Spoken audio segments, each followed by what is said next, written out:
చంద్రబాబు నాయుడు, పవన్ కళ్యాణ్ల మధ్యన మరొకసారి భేటీ జరిగింది. క్రిందటి నెల ఒకసారి జరిగింది నవంబర్ 4వ తారీఖున. ఆ తర్వాత మళ్ళీ ఇప్పుడే మొన్నటిదాకా తెలంగాణలో ఓ పక్కన ఎన్నికల ప్రచారంలో పాల్గొన్నటువంటి పవన్ కళ్యాణ్ భారతీయ జనతా పార్టీతో కలిసి వెళ్ళడం, అక్కడ తెలుగుదేశం పార్టీ ప్రచారం చేయకపోవడం, తెలుగుదేశం పార్టీ తోడు రాకపోవడం, అదే సందర్భంలో తెలుగుదేశాన్ని తాము అడగలేదు, అట్లాగే తెలుగుదేశం కూడా అక్కడ జనసేనకు మద్దతు ప్రకటించలేదు. కానీ స్థానిక నాయకత్వం అంతా కూడా కాంగ్రెస్ పార్టీకి మద్దతు ప్రకటించినటువంటి మాట ఓపెన్గానే కనబడినటువంటి అంశం. చివరికి పచ్చ జెండాలతోనే అక్కడ కార్యక్రమాలు నడిచినాయి. అయితే అట్లాంటి వాటిని ఏమీ మాట్లాడలేదు పవన్ కళ్యాణ్.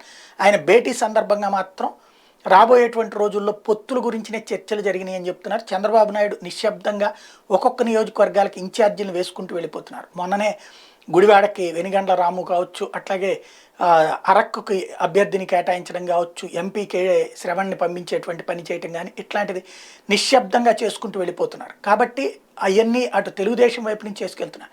జనసేనకి ఎన్ని సీట్లు, ఏ సీట్లు అన్నటువంటి విషయం ఇంకా ఫైనల్ కావట్లేదు. నాదెళ్ల మనోహర్ని వెంట పెట్టుకుని చంద్రబాబు నాయుడుతో కలిసినటువంటి సమావేశం అయితే దాని గురించి అన్నటువంటి చర్చ జరుగుతోంది, ధృవీకరణ అయితే లేదు.